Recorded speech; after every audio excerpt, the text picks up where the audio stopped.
Nice. Ready? Yes. Oh, I forgot. I do that in here.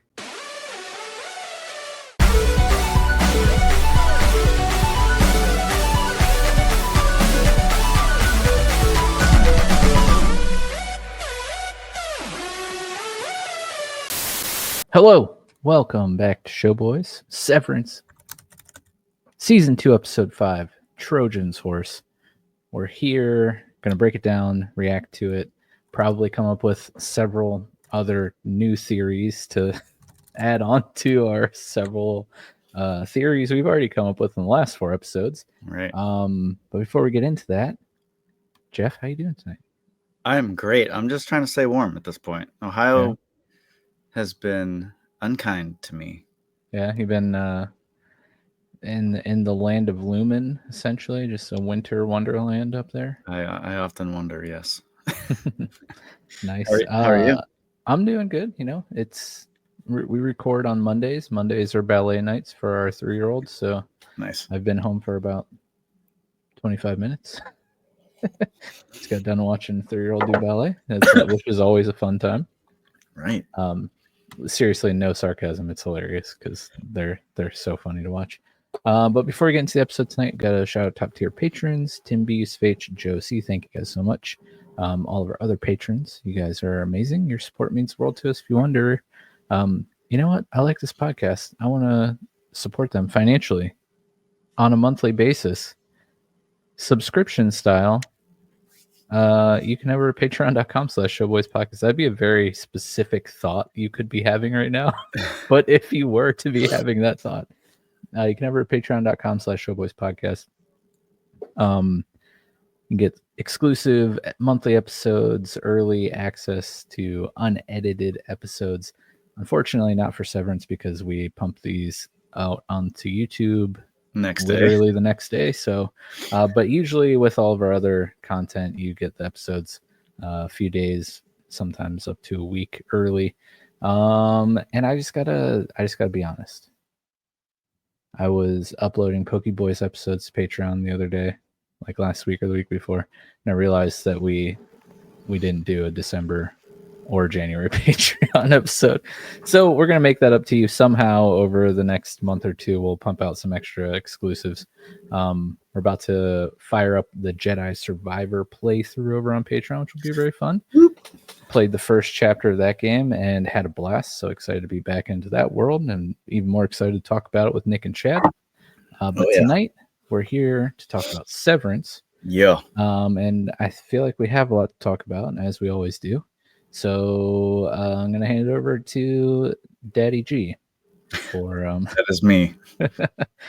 or taking us through this episode. All right. So classic mystery style opening. We got this little cart getting wheeled down a white hallway. Guys, is that shot in the trailer of the bottom of the cart? I feel like I've seen it in our intro, maybe. I don't know. It's definitely there's a lot of hallway shots. That's true. a lot of white hallways. Yes. So this mysterious guy is whistling a particular Gordon Lightfoot song called I just had it. Where? The Wreck of Edmund Fitzgerald. Oh yeah. Which is a ship that crashed in. Classic song. Great bop, as they say. Did you recognize it right off the bat? Oh yeah. My mom is a huge Gordon Lightfoot fan. Listen, yeah. a lot of that growing up. Yeah, as she should be. She's like, I love him. Yeah, because I asked her right away. I'm like, you know the song, right? She's like, oh yeah, I know the song. So the song is briefly about a tragic sinking of the freighter in Lake Superior, which led to major shipping reforms in the Great Lakes, which is another tie to Keir. The painting where he's overlooking the Great Lakes, which are much smaller to scale, like not actual size. Yeah. So can we just do a little side tangent here on just how big the Great Lakes actually are? The fact that they have freighters like in shipping through them. That's Yep. insane. It is insane.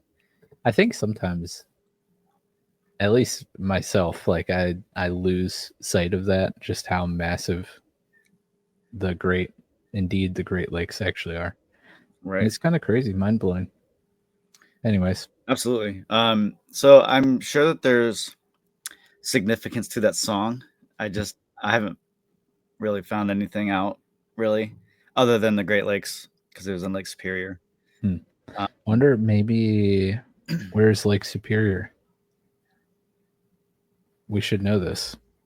I'll look it up. I wonder if maybe it might around be Michigan. Yeah, I feel like we should know this. Oh no, wait, that's totally failing. But I wonder maybe it's like a hint at maybe where we're located. Looks like it's in Michigan. Oh, I was right. Yeah. So maybe the northern part of Michigan is where we are, which could explain the all the time winter. True. Forever winter. So yeah, we never know. So this dude, we never see his face, by the way. He's wearing, I would guess, if I were a guessing man, and especially based off what he gets, I think he might be a dentist, because he goes and meets Felicia and whoever the other lady is, and the lady hands him a tray of dentist, tools, like the little metal picks and whatnot. So I thought that was interesting, and it was definitely weird. Yeah, I'm not really sure what to make of that whole thing because, of course, Felicia and this department like restores and is in charge of art. So yeah, it's interesting that they have a whole was he the guy who carved Irving's watermelon? That would have been really fast because he was like, or Milkshake talked to Miss Huang about preparing all the stuff. Yeah, the bereavement. Yeah. So that he's probably very talented if he carved that in an hour or in a shift of work. So that was, but yeah, if he actually is like a doctor of some sort, like what the heck does ODR have anything to do with medical tools and doctors? And what are doctors doing down there? Well, they do 3D print a lot of stuff. So I'm wondering if maybe they 3D print all tools and all the different things that the whole facility uses on a daily. Good point. Interesting fact. I am reminded of, I think it's season 1 where they walk into the room of the smiles. There's like pictures of smiles all over the walls. Like Milkshake takes the group to this room. Do you remember? No. So I mean, it was only like 3 years ago. Right. Which I'm actually kind of starting over. Okay. Yeah, I'm trying to So there's a room with just smiles, pictures of people smiling. Yeah. Some funky looking teeth also, whatever. Maybe he is a dentist. Could be. Or maybe they do dentist work there for their employees.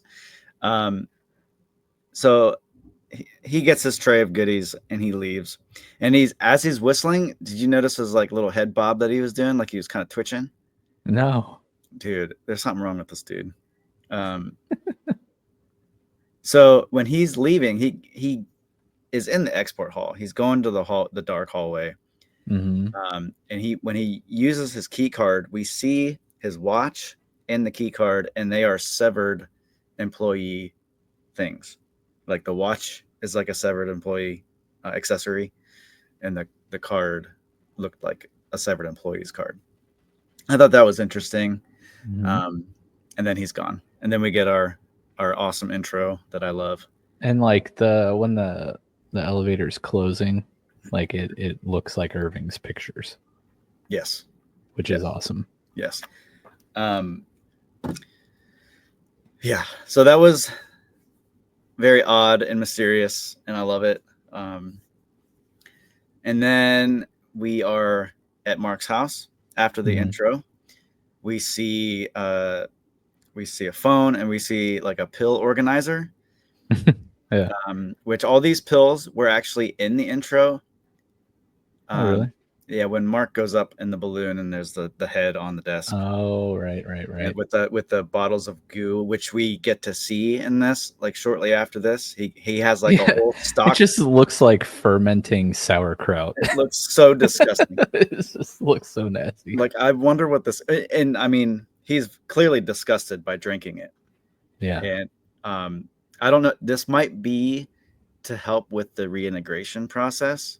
Yeah, I was gonna say because the next scene we have I forget her name, but the doctor who performed the procedure apparently is Regabi. living with him. Yeah.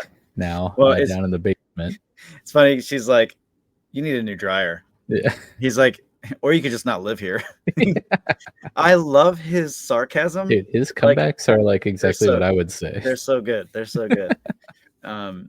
Between him and Dylan, yeah, they've got the best lines in the show, hands down. Yeah. Like, especially Dylan in this episode. Oh yeah. His eulogy he gives.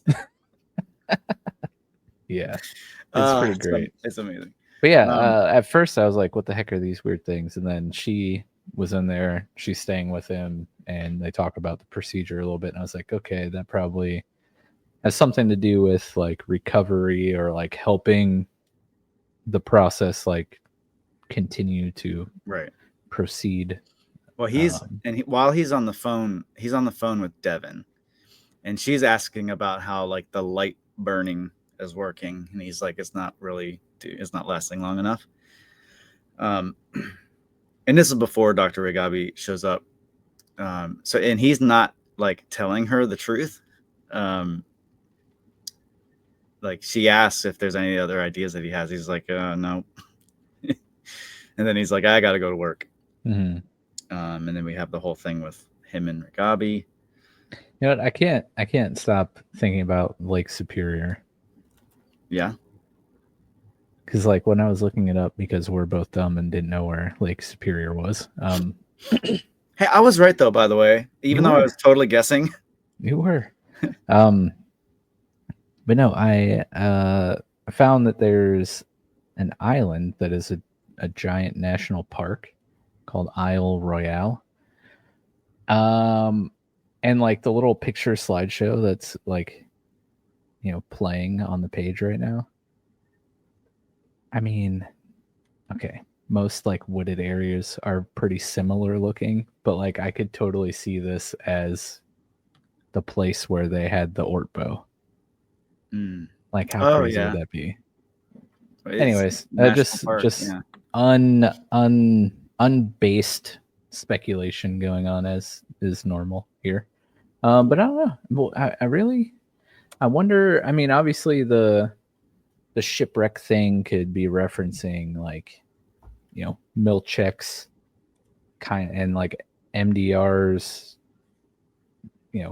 crashing this season kind of, because Milchek, as we learn later and as we've seen the first 4 episodes, doesn't like have the firmest of grasp on this office anymore and these employees. Not yet. Yeah, not yet.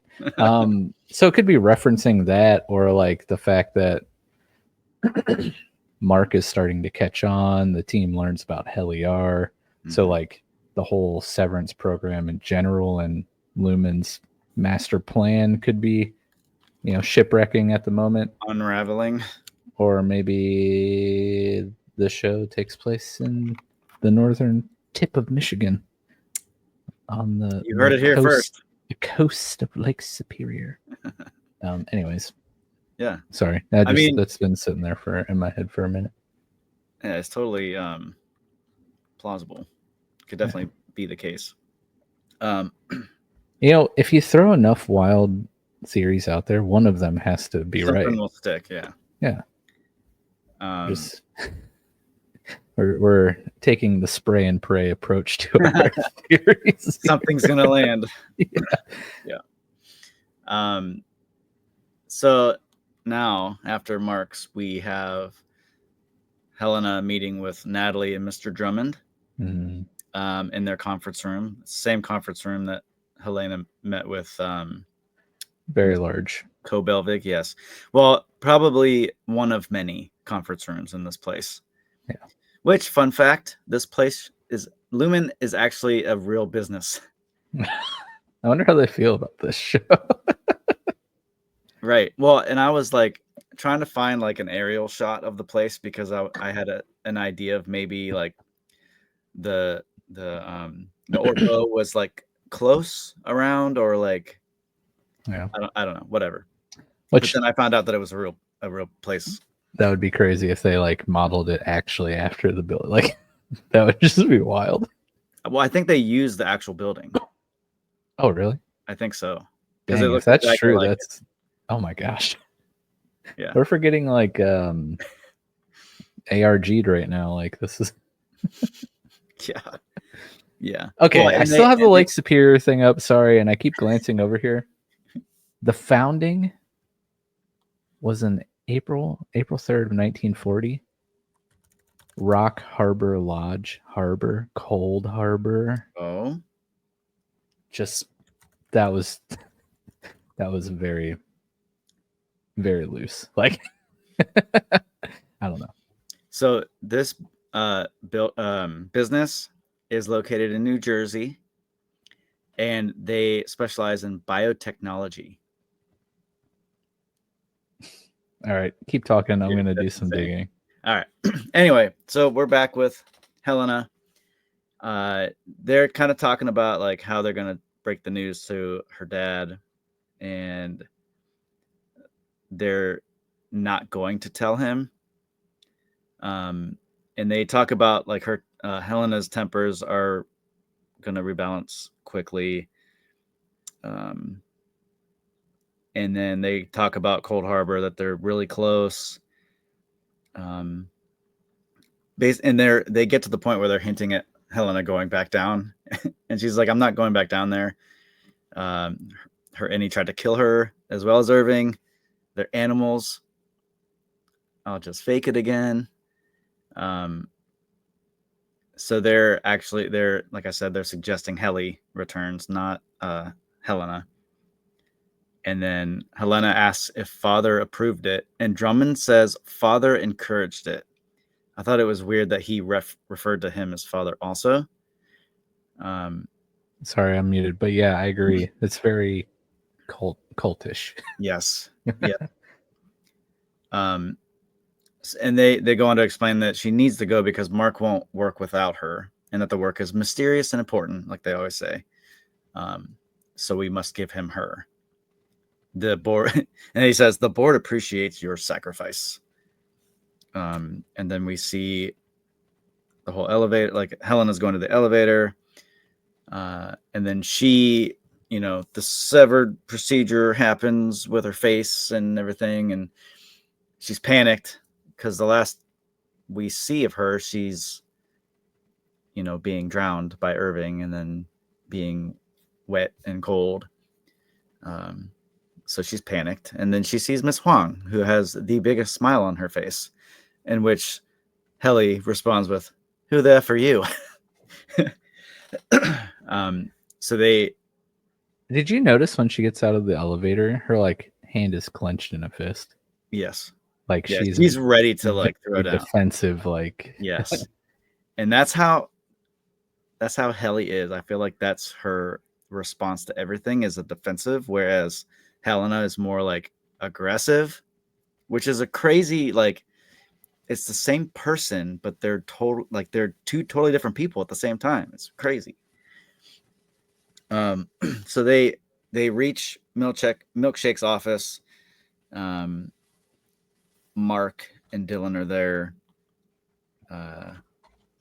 Basically, Mark isn't believing that Helly is actually Helly, and Dylan just wants to know where Irving went.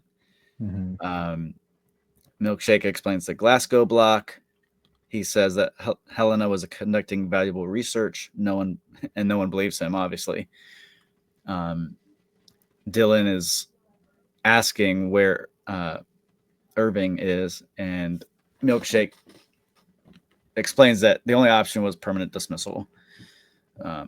But Dylan is convinced that they killed Irving. And Which, I mean, that's what happens with the innies, though. There's a lot of great conversation in this episode, mainly with Helly and Helena. Mainly Helly about Helena. Mm-hmm. Like, where she's like so upset about basically being like kidnapped. Yeah, essentially hijacked is what she said. Yeah, and like she's like, she's not me. Yeah, like I'm me. Right.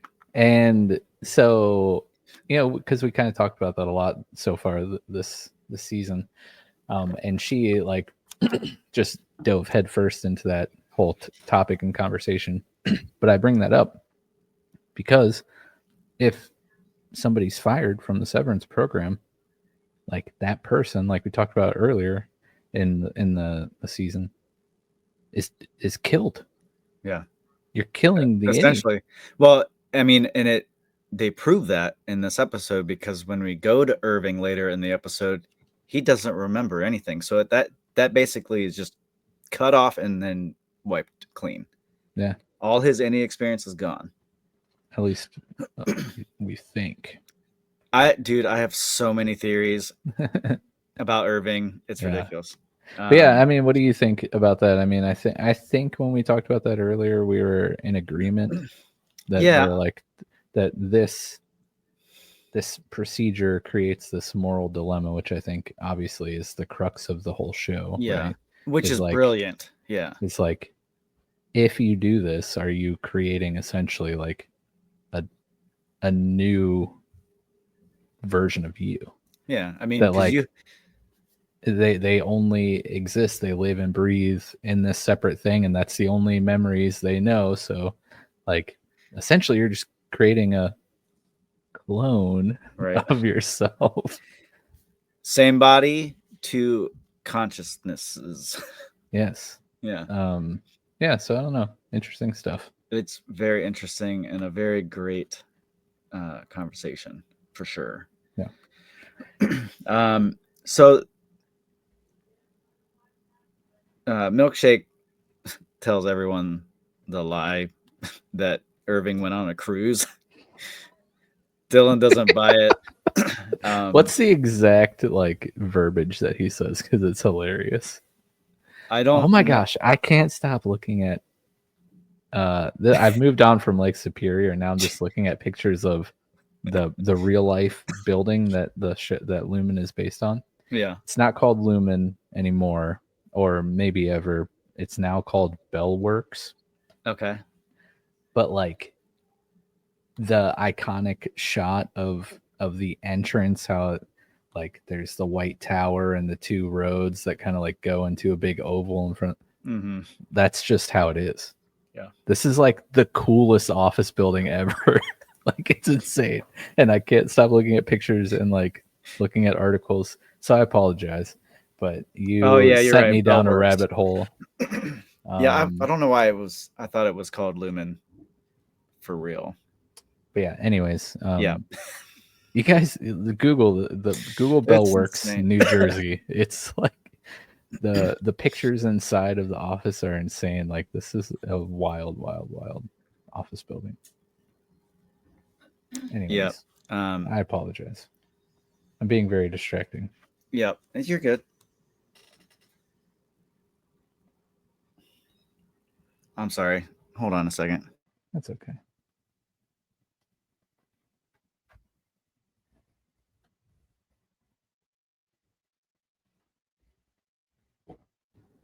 All right, we're back. Now I found a YouTube video for like as an ad to sublease office space in Bellworks.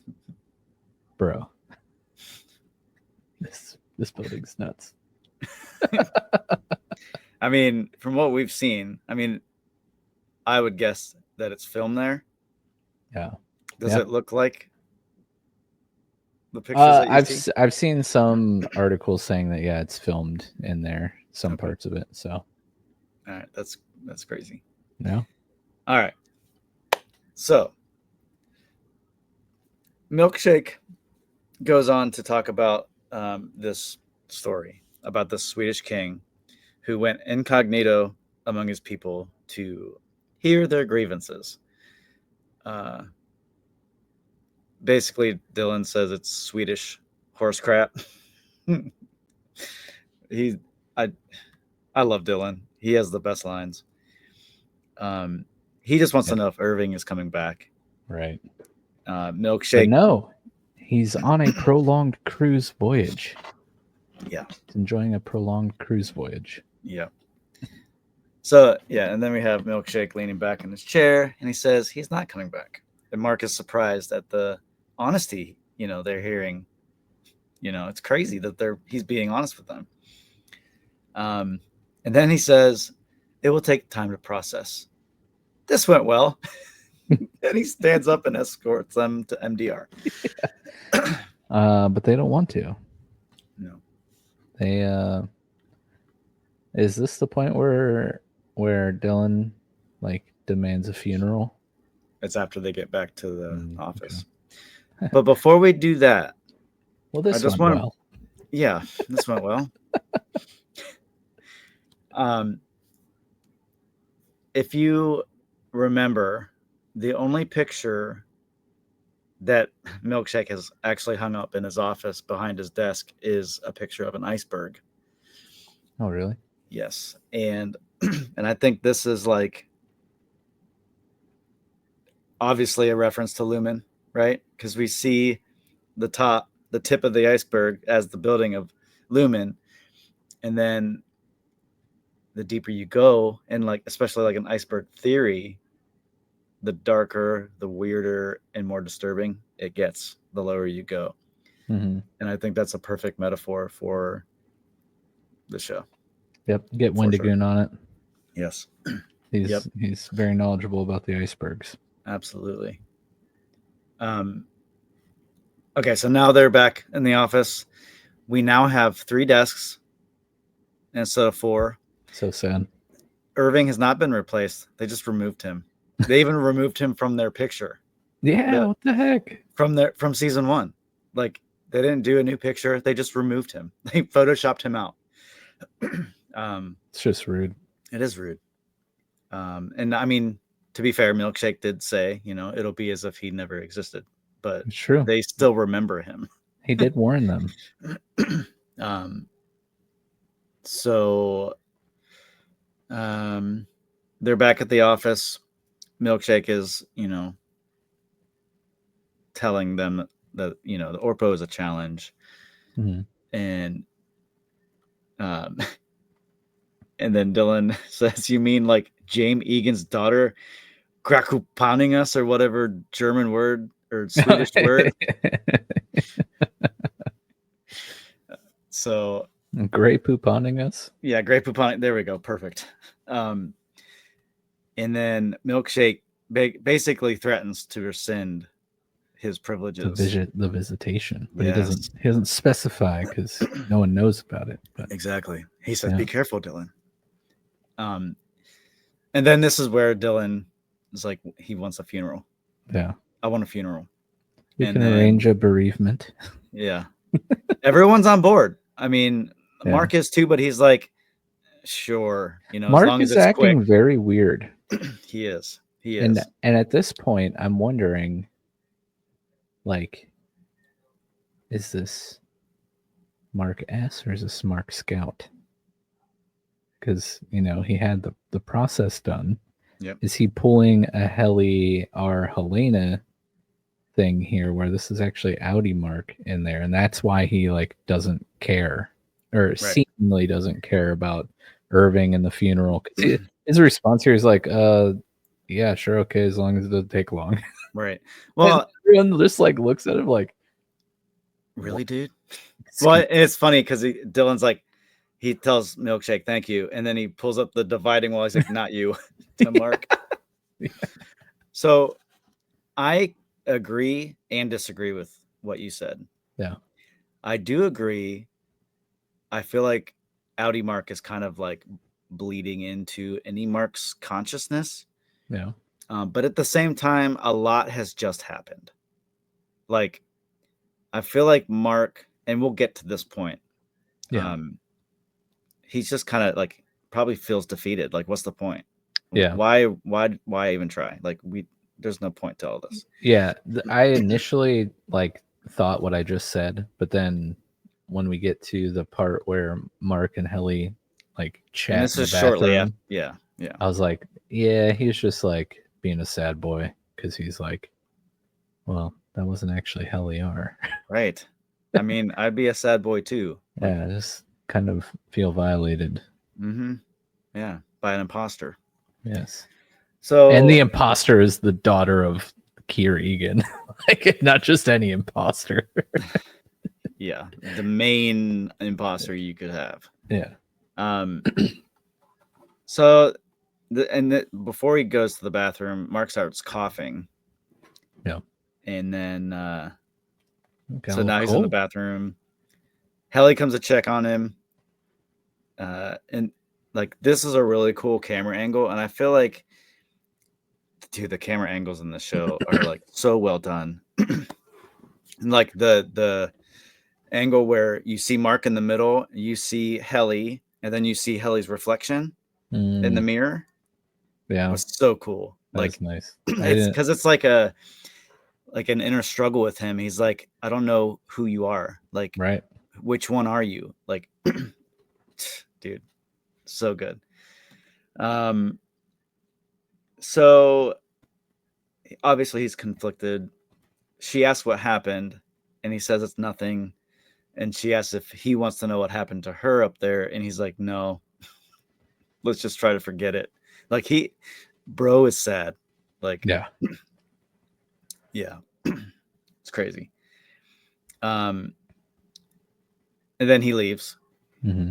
And then we go to Milkshake and Miss Huang. They're printing out the posters for the bereavement, for the funeral. This back to Heliar though. Like, Yeah. I feel bad for her because she didn't do anything. Right. And like, all she she just knows her life as an innie and the relationship that she was forming with Mark and even Irving and Dylan. Like, those are genuine relationships. So like, she's just trying to figure out what the heck happened, and like, she's just as confused as they are. And kind of like mend, the bridge, so to speak, there, even though she like doesn't know what happened or like was not at fault. But she also like to end the conversation, she's like, "Do you want to know what happened?" Right. Like referring to the end of season 1, and he's like, "No." Well, and I think it's crazy because she never got to really explain anything. It was only Helena. Yeah. So this is just her coming after, like, shortly after that. So she does the reveal, then she's getting drowned, and now she's in the elevator with Miss Wong, some strange child. And then like trying to like, I just got like taken over by that person I realized I just was. Yeah, exactly. I just realized I was Keir Egan's daughter. Yeah, the fed mom that she is. Woke up to being drowned. Right. And then I woke up to child in the elevator. Like, what's going on? It's got to be such like a whiplash of like emotion and everything. Yeah, for sure. It's insane. So now after that, we are with Milkshake and Miss Huang. They're printing out posters on the old school printer. Mm-hmm. It says something about Irving had a high affection ranking because she asked, why are we doing this? This is for people that have died. Mm-hmm. And then she goes, she says, "Can I ask a question?" And then says, "They shouldn't have a funeral. They aren't people." And he's like, that wasn't a question. Yeah. This chick is a brat. She's just a brat. She is, but also, man, that's harsh. Yeah. They aren't They people. aren't, and that's not the first time we've heard that.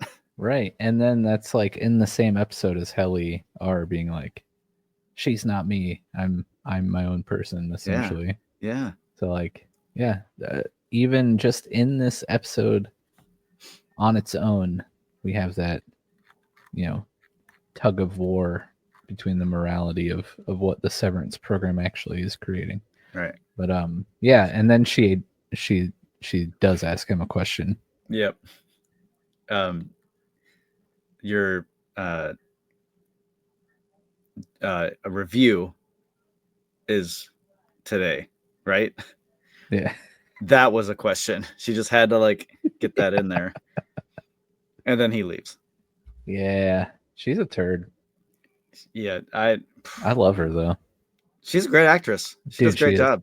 I love Milchek too. Like the dude who plays Milchek is just like amazing. Plays an amazing, like, I don't even know how to describe him. It's almost like Martha Stewart of Lumen, just like so chill, so calm all the time, like soothing voice, great vocabulary, but kind of like cold and shady and heartless.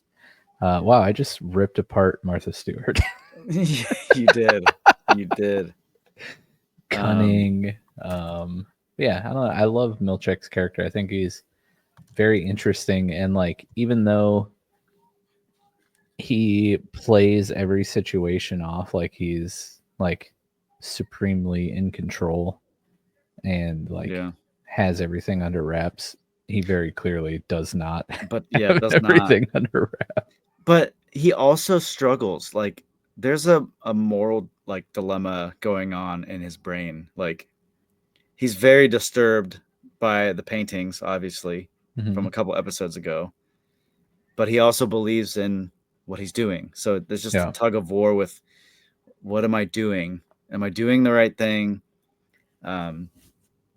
Yeah, I would not want to be him at all. It'd be so uncomfortable. And then to have the one person that you should be able to confide in, she's like, just go with it, basically. What's her name? You know who I'm talking about, Natalie. But yeah, but like unwillingly, like saying to like go along with it, like she. But it's also all over her face. Yeah, very much. I feel like she is in the same boat as Irving as Milchek, but like can't say it because of her position. Yeah, because she's in a higher position, obviously. So, are we ready for the funeral? Yes. With the 8-bit funeral music playing on the on that little graphic of Irving. Yes. 8-bit graphic. We had the Irving cups. Dude, and you've probably realized this too, but all of these things have been in the intro video, in the title sequence. The Irving cup, the pills, the bottles of goo. I'm sure there's a lot more, but like they're hinting at a lot of things before they happen, which is really cool. I like when shows do that. They kind of tell you a narrative without telling you a narrative, just by like little, Easter eggs planted. So I've noticed the time was 1:02 in the afternoon. Let's see what else. I like when Milkshake says we're gonna take 9 seconds to silently remember Irving, and thank Kier for our time with him. It lasted like 3 seconds. Yeah, he's like, all right, that's enough. Done. I did think that was very quick. Yeah. Dude, I apologize ahead of time, but Dylan's eulogy, he's like, he put the dick in contradiction. Dude, it was a great Oh, speech. man. Do you have the whole thing? I don't, but I like a summary. He's like, it's hard to come up with, one story or whatever. And he was like, for a not fun guy, he was really fun. Yeah, exactly. I do have the story about Dylan made Irving mad, and Irving put toner in his cup, but then he told him not to drink it because he put toner in it. But then he accidentally took a sip of it anyway because he forgot. I do think it's first off, his speech was hilarious and that story was great. But like, I love how they make a big deal about like the different treats and rewards and stuff that they give MDR, and like the watermelon, it wasn't just like a watermelon. I don't know if you caught the exact. You did. What was it exactly? Because it's like some crazy. Well, it was it was from Malaysia. Like it's a special like black watermelon. Yeah. But it's funny because like if anyone's had any sort of like corporate job, office job, the running joke is like, hey, we're not gonna like give anyone raises. We'll just throw a pizza party. Just give them food. Like get some donuts or something. And I love how they play on that throughout the entire series, but particularly in this funeral episode. Yeah. So Milkshake says it was a nice speech, a little sugar with your salt or whatever he said. Yeah. And then they leave. Or he starts to leave, and Miss Huang is about to play the theremin, but he's like, "Come with me." She's pretty upset about it. Yeah, she's prepared something to play. Yeah. Now they're all eating the watermelon. Mark's done. He's had enough. Yeah. Totally whatever about the whole thing. Hallie's like, he's dead, and Mark's like, he's not dead. He's just not here. No. And then Dylan, very salty at this point, and is asking if they were able to catch up. And he's like, "You tell her Miss Casey's your wife yet?" Burn. Harsh. Oh man. Yeah, then, Dylan was, I mean, rightfully so. Irving's like his best bud, and Mark's kind of being a douche. Yep. And this is where they go down the hallway together arguing. And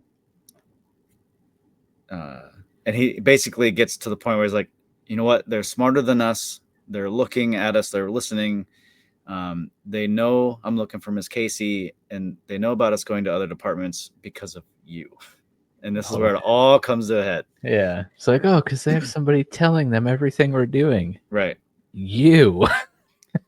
But to be fair, all that stuff happened before Helly was Helena, because they were going to other departments with Helly in season 1. Yeah. But they knew about them going to the goat department and all that other stuff. Yeah. So, I mean, a lot of that was true. But then Helly said, defending herself, rightfully so, saying it wasn't her. Yeah. And then Mark shoots back, well, how do I know that? Also very valid. And then she's like, well, you don't. You just have to trust me, which is obviously very difficult for Mark to do right now. Usually in these like TV show, movie arguments, game arguments, or whatever, like there's very clearly one person who is like delusional and saying stuff that is totally just like, how would any logical person think and say that? In this argument, both sides completely logical, saying everything they're saying is very valid. Yeah, absolutely. It felt like a real raw conversation. Yeah. Yeah. Everything Mark's saying, 100% true. Everything Helly are saying, 100% true. Yeah, it's very good. That's why I like this show so much is because one, uh, just like you've touched on before, the writing is really good, and like that just seems like a real life conversation, not like a TV conversation. But the whole premise of the show is just all of these thoughts are thoughts that like have gone through my head while watching the show, and then getting to like see the characters like hash out all of the things that I'm thinking in my head in like a clever and like well done way. Is very satisfying. Yeah, man, just I like it, and it's one of those shows that it makes you think, because like, I mean, there's a lot of weird stuff in the show, right? Obviously, like the sci-fi type things, and like things you have to suspend your disbelief on, but like the severance idea, not that far-fetched, if we're being honest. And the morality behind it is also like very gray, and it makes you think a lot. It does. It's good. Anyways, I'm like, sorry, I feel like I keep like just doing, you know, the like stick in the bike spoke meme.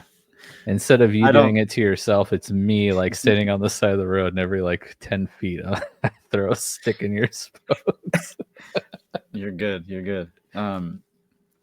No, it's good for conversation.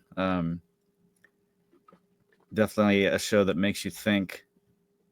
And I mean, because the innies they're real people. I don't think the innies that we see are clones. Yeah. I think they're actually severed people. Like they went through the procedure. Right. This floor is for the severed workers. Mm-hmm.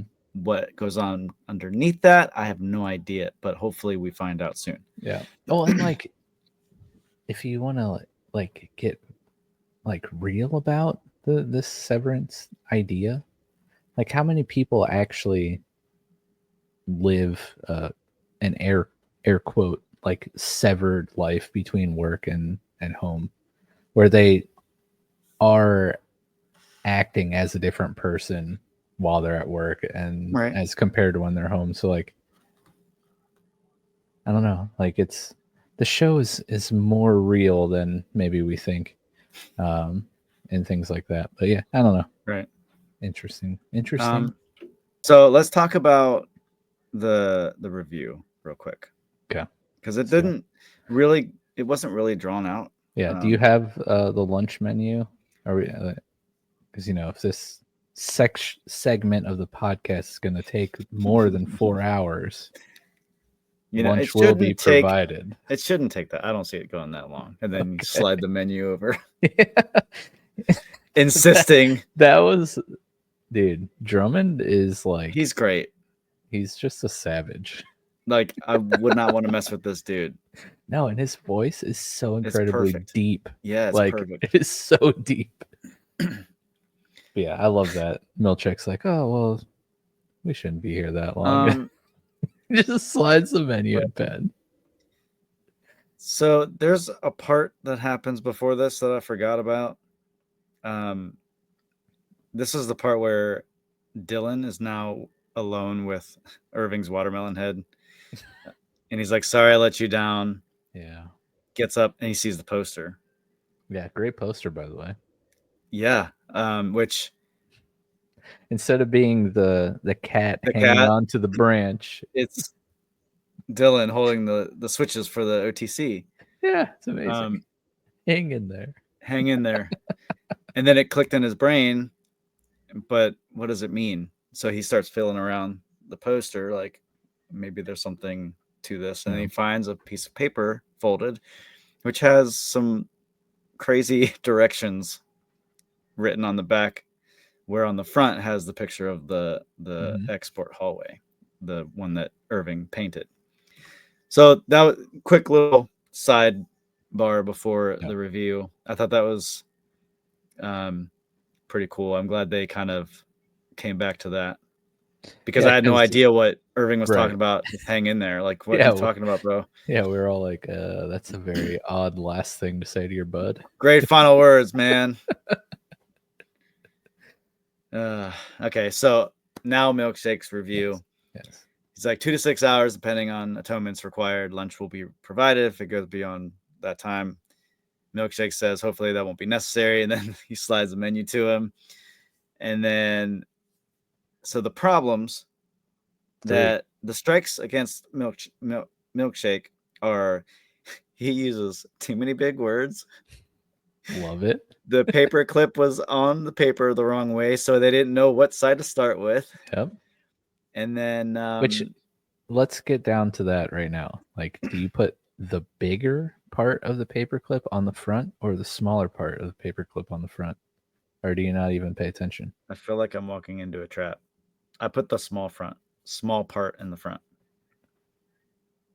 Yeah, I don't have an answer for you. I was just wondering which way you did it. That's the way I do it, and I think Okay.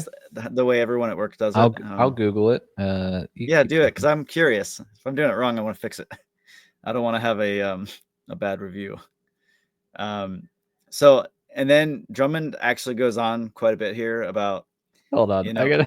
If anyone looks at my Google search history, they're gonna think I'm a literal moron because I just typed in which is the correct way to use a paper clip. Oh, you slide paper in between it, you idiot. Anyway, as long as it's clipping the paper together, no one cares. Yeah. So yeah, Drummond goes on to say that, Milkshake brought in a new team for Mark S that didn't work. That there were a bunch of kindness reforms. Orpo was a failure. One employee was fired and another true identity was revealed. And then it goes to Mark in the office. He's by himself and he's working on Cold Harbor, and it's now at 81%. And then this is where Drummond gets real serious with Milkshake and says, you need to start treating the innies as what they really are. So that's, questionable. And then, all right, go ahead and tell us the right way to put a paper clip. The clip will open with the large end staying behind on the back page and the shorter end coming to rest on the front page. Yes. Because that's the part designed to grip the papers together when the smaller end is pushed into the stack. Nice. If you learned today the correct way to use a paperclip, please subscribe to the podcast. if you've been enlightened in some way by our if by we our saved research. you from a poor performance review due to incorrect use of paper clips, 1, you're welcome. 2, I think we earned a subscription. Yes, I agree with that. All right, and then so now we're with Mark, and then he starts kind of glitching out. He sees the picture frame of Dylan, him, and Helly with no Irving, and then it flashes, and now we see pills, and then it flashes back real quick. And then he's like, he's all done, whatever, and he's going to leave, like going into the elevator, about to leave, and before the door closes all the way, it is stopped by none other than Milkshake. Mm-hmm. And he puts his card in to stop it from going anywhere, and he gets like right up to Mark's face. Like, and this is a small elevator. It's like a one-person elevator, basically. And he is like a foot away from Mark. Yeah. And they're... It's like you're leaving work. Like he's so like, many you minutes early. You left 6 minutes early. Yeah. And he asked how the funeral was. And then Mark starts to get real sarcastic with him, and he's like, did Miss Swank take any notes, for the BS Gazette?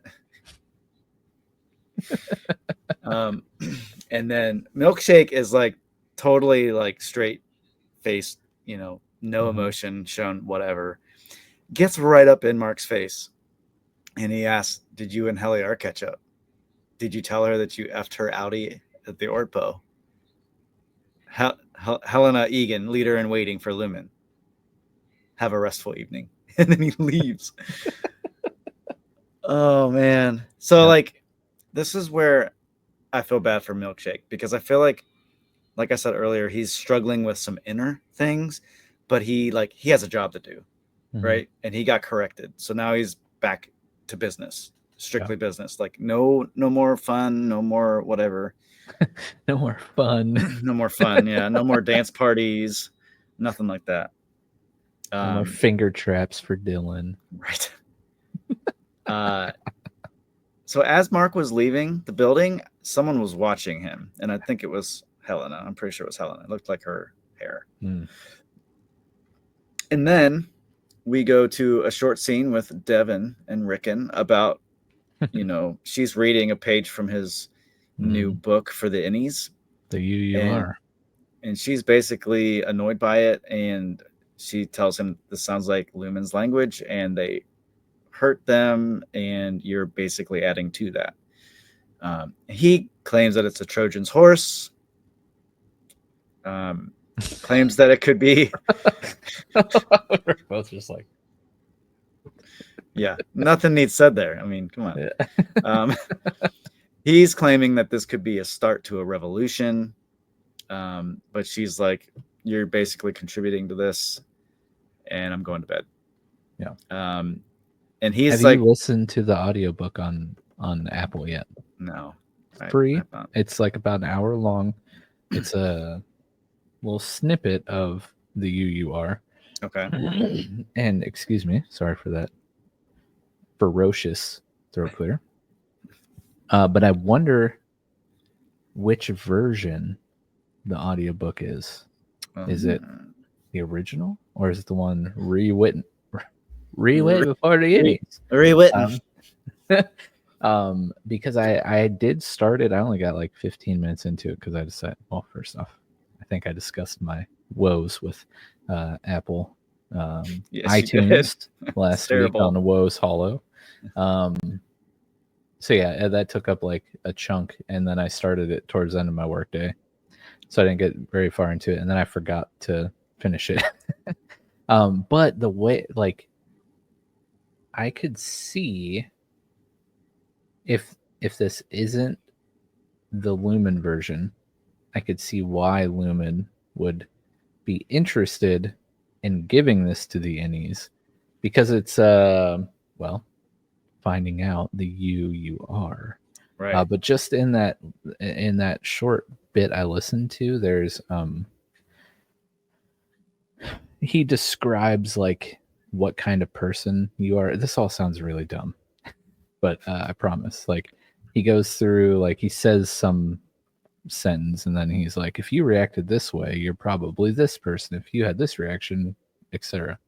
And then there's one where it's like, if you didn't have any reaction, you're this. And I think it's like they will be using this as like a way to brainwash or like set up the innies of like, this is you, this is how you need to think, this is how you need to operate, while you're down here. I need to finish it because, of course, Bianca on our Facebook post last week was saying there's some interesting correlations between the book and some events on the show. And like, obviously, Apple put this out and it's part of the show, from the show, so it has some significance and importance. So yeah, I'm gonna definitely try to finish it. If you have listener, if you've gave it a listen, give us a comment, let us know what you think about it. Yeah. So that whole thing is crazy with him writing a book for Lumen. And in their back and forth, he says, this is a fiscal opportunity that we haven't seen. Unless selling millions of my book, it's made this life for us. If it's lost its appeal to you, Bro. Yeah, jeez, dude. And then she just goes to bed. Man. And he's like, babe, babe, Babe, babe, babe, babe, babe. babe, babe, Yeah. come on, babe. So yeah, short little scene, but so much. Mhm. Like it's so impactful. It means so much. Yeah, Devin is like not a fan No, she's of not having anything relating to Lumen at No. all. No. So I'm kind of interested to see how like all that plays out. Yeah. It's gonna be crazy. So now we get to Irving. Finally see Irving. Is this the end? Is this how it ends? No, there's Irving's part and then Mark. Oh, okay. There's Okay. two very big parts left. That's right. That's right. So Irving, he's at his house. He's like touching his paintings, looking at them, whatever. Very, very odd. Very odd. Just caressing. Which it's actually a short part, but there's just a lot here. Yeah, there really is. He goes to his phone, the phone booth, where he's been before, and he calls somebody, and he says, "They fired me. I believe they knew what my innie was up to. I'm telling you to," and then he's cut off. He sees a car. Like this isn't the first time he's seen the car, so he's like, "I gotta go check this out," and he's like yelling at the person, "Hey, you!" Yeah. Gets to the car, the window rolls down, and it's Bert. And he was asking, Bert asked why Irving was at his house. He doesn't know. Bert basically tells him that because of an office romance, he got fired. He basically ends up inviting Irving to dinner with him and his husband, Fields, I think is his name. Yeah, that sounds right. And then he says, "Come to dinner, bring some red wine, expensive, tomorrow." And I think at some point he tells Irving he knows where he lives. So yeah, that's crazy. This kind of threw off my initial payphone, like other end of the phone person. I wondered, like, I know we saw Bert the first time Irving was at the phone, right, in the car watching. Yeah, but I wondered, at least I think that I thought back in that episode that maybe he was trying to call Bert. Maybe he remembered Bert somehow, and that's who he was trying to call. But here he's talking. Well, we think he's talking to someone. Maybe he's leaving a voicemail, but it seems like he's talking to somebody, and Bert's sitting there watching him. So he's not talking to Bert. He's talking to somebody else. Yeah. And I know that you had some crazy theory. Yes. About this. So let's hear it. Okay. So Irving he's got military experience. I can't remember. Where do we know that from? Sorry, I interrupted you saying good. The answer to my question. You're good.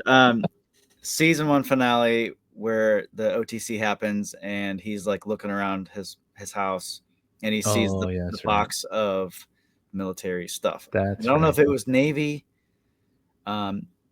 Either way, he's got some, training. Right. And I feel like my big theory is that he's working with somebody to infiltrate Lumen, some kind of like special ops or whatever. And that would also explain why he has the paintings of the picture. Like he's the only person that has had that bleed through on both sides. So he's painting the hallway as an outie from the innie's experience. And him as an innie is having hallucinations of the paint dripping down, which was probably one of the coolest things in the show that I've seen in a long time. So I think that he's working with somebody. I think that when he goes to the phone booth, he is reporting in about whatever he's realized or anything. Right. I don't know if it's maybe someone in Lumen. I've seen someone theorize that it's Rigabi. I don't know, but there's definitely something there with Irving, and I know. I tried to type it because I didn't want to interrupt you, but it backfired. He works for a Ravel company called Darken.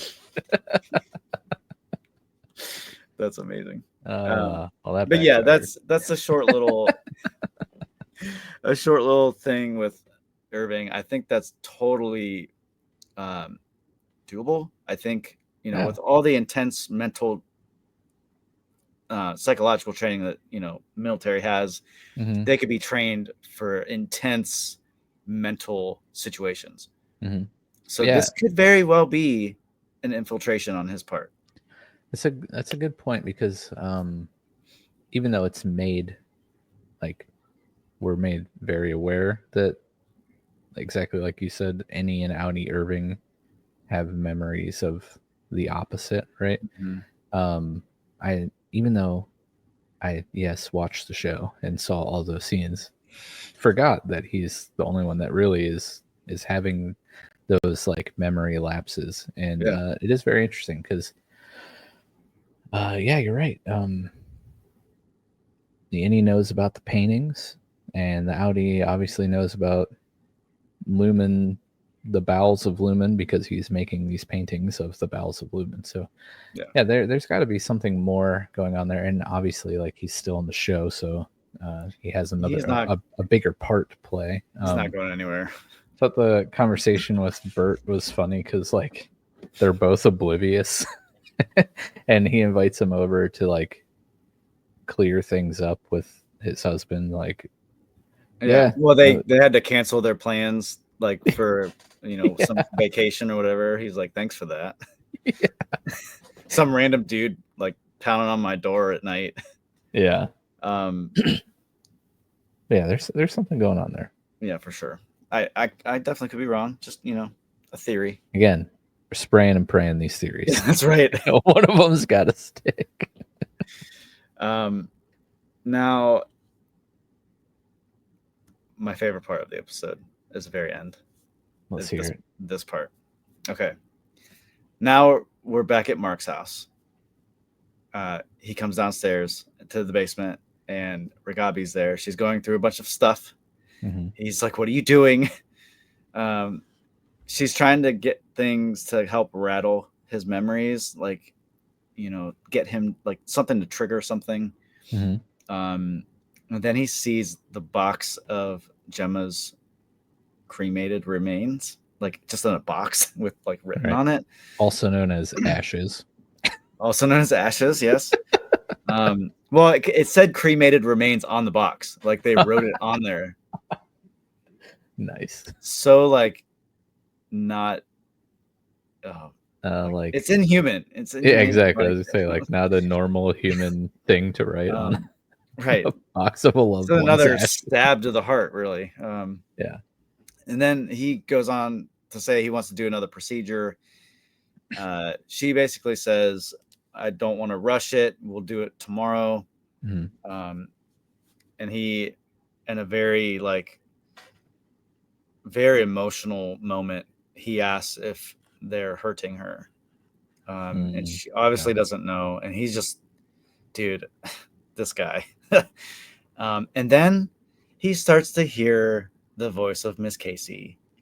Your Outie can parallel park. And I wrote everything down that she said, by the way. What'd she say? Let's hear it. But this is where he starts glitching up the steps. She says, your Outie can parallel park in less than 20 seconds. Impressive. And then now he's in a dark hallway. He's going to the end. There's a door. Your Outie can roller skate with grace. Also impressive for an older man. Yeah. I mean, come on. Let's go, Mark. I mean, that's 2 for 2 if we're keeping score. That's impressive. Yeah. Especially this next one. Your Audi pays all gas and electric bills within 3 business days. Dang, dude.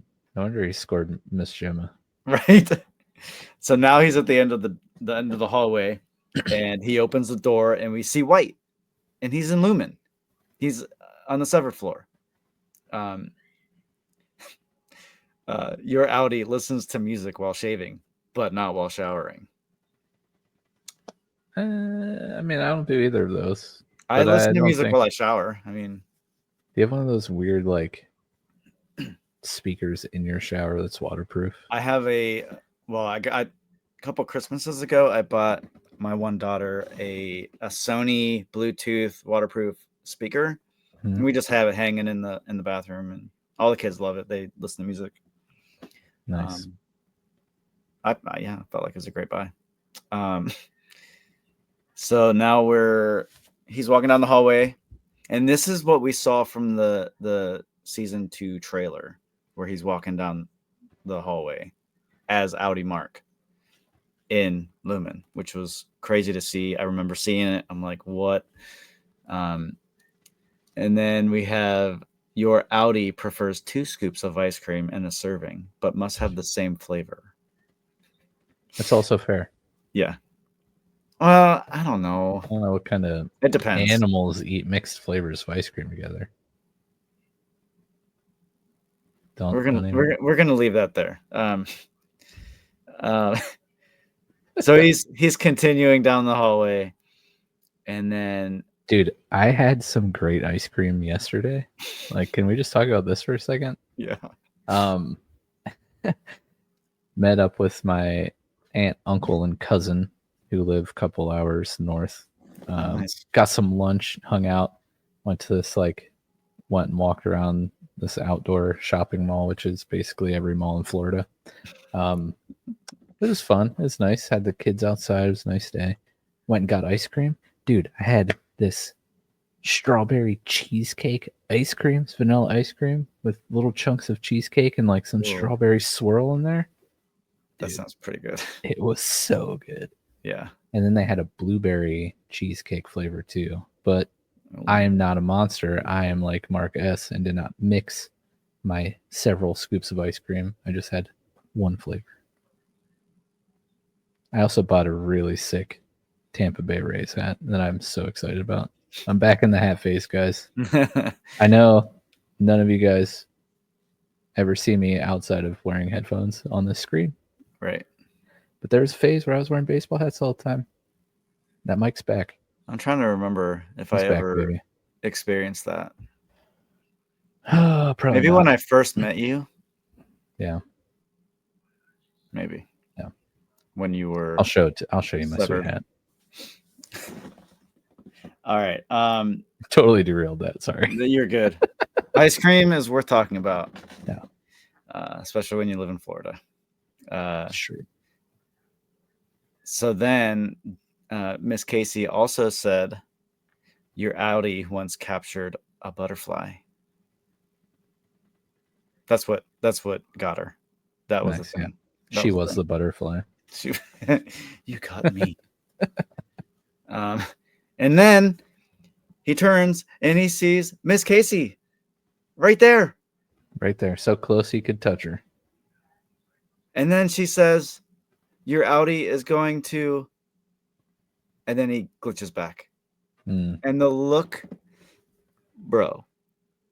The look on his face when he sees her and then he's not with her is so heart-wrenching. Like, to realize from the season 1 finale that she's still alive. Mm-hmm. Well, for us to realize that she's alive. Well, any Mark. Yeah.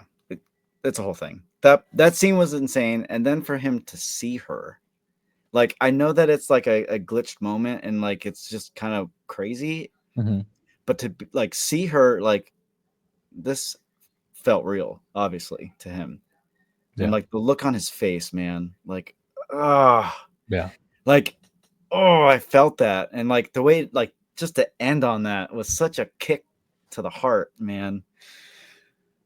That was a hard one for me. That ending was. I just want him to find her and like give her a hug and like love on her. Like, it's okay. I'm Yeah. here. I've saved you. And like this whole thing took me back because like she wasn't able to finish her sentence Mhm. because he glitches back. And there's a lot of speculation on what people thought she was going to say or what they thought they heard her say. A lot of people are saying they think she was going to say, "Your Audi is going to kill me." That escalated quickly.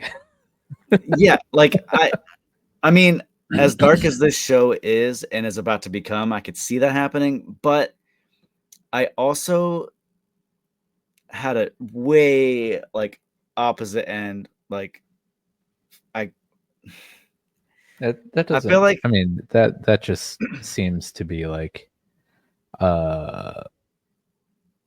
left turn just to like have another turn. Like that doesn't seem like it would make much sense at all. unless I mean they could make it make sense. Like if they're gonna go down that road, I feel like they're creative enough. Like whatever. But I felt like she was going to say your Audi is going to be okay. Oh, Because that's much more comforting. right? And like because that follows her tone Right. throughout season 1, season 2. Like she's very comforting, very Mhm. calm.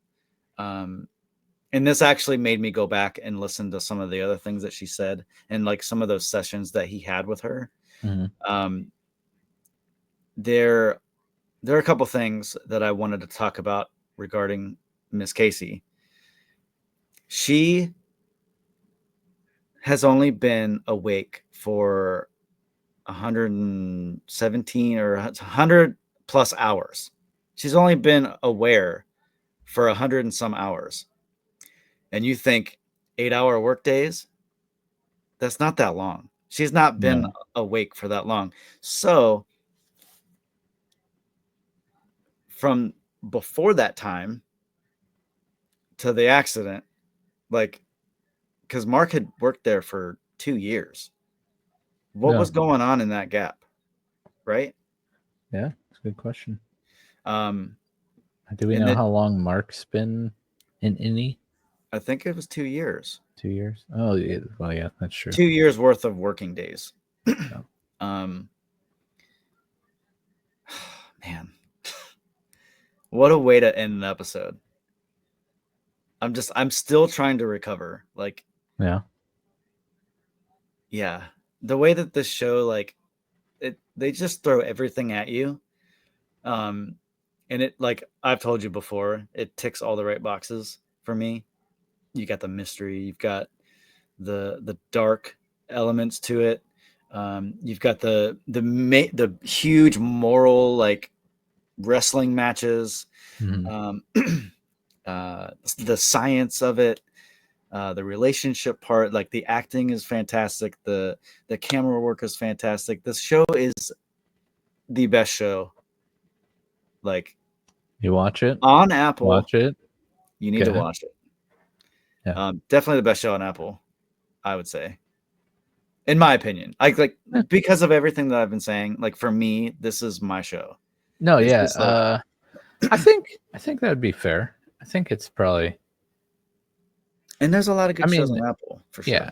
and like we loved Masters of the Air, but this is much better. Well, it's Um, different. Like it's better in different ways. yeah, Like it it's just it's like it's the Mr. Robot of Apple. Like, oh, absolutely. so yeah. No, I get it. Pretty mediocre episode. Um, we'll see. Maybe episode 6 will be a little. I'm just kidding. I'm gonna cut you through this camera. I'm just kidding. No, it's good. Um, yeah, it's really interesting that you found that about Miss Casey only being um, severed for that short of a time period. There was another bit with that is the 8 hours that she was awake, and I think that was when she was watching Helly in the office. That was the longest that she's ever been awake. Oh, 8 hour, like an 8 Like hour, a full 8-hour day is the shift. longest that she's been awake. Interesting. So what is she doing in between shifts? Because she's not severed. Dying. Trying not to die. Trying to just survive. Aren't we all, Miss Casey? Aren't we all? And that's another crazy thing too, is she's not severed. So she's like probably a higher ranked employee. Oh, okay.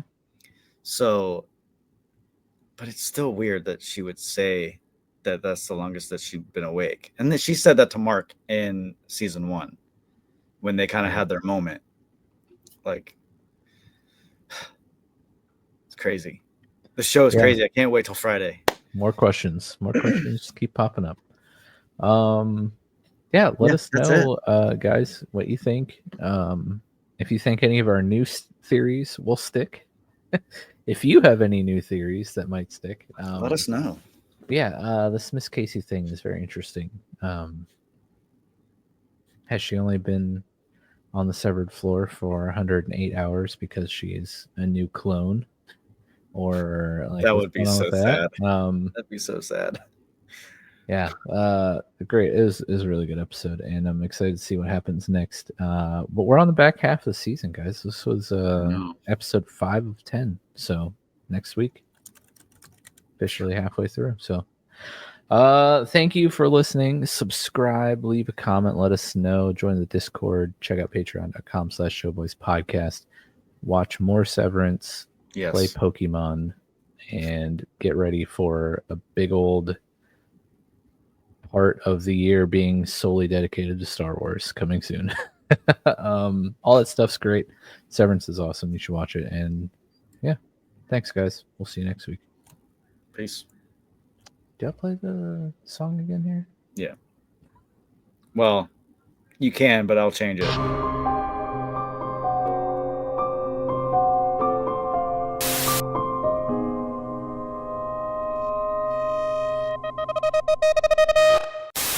I think I'm getting really good at my timing.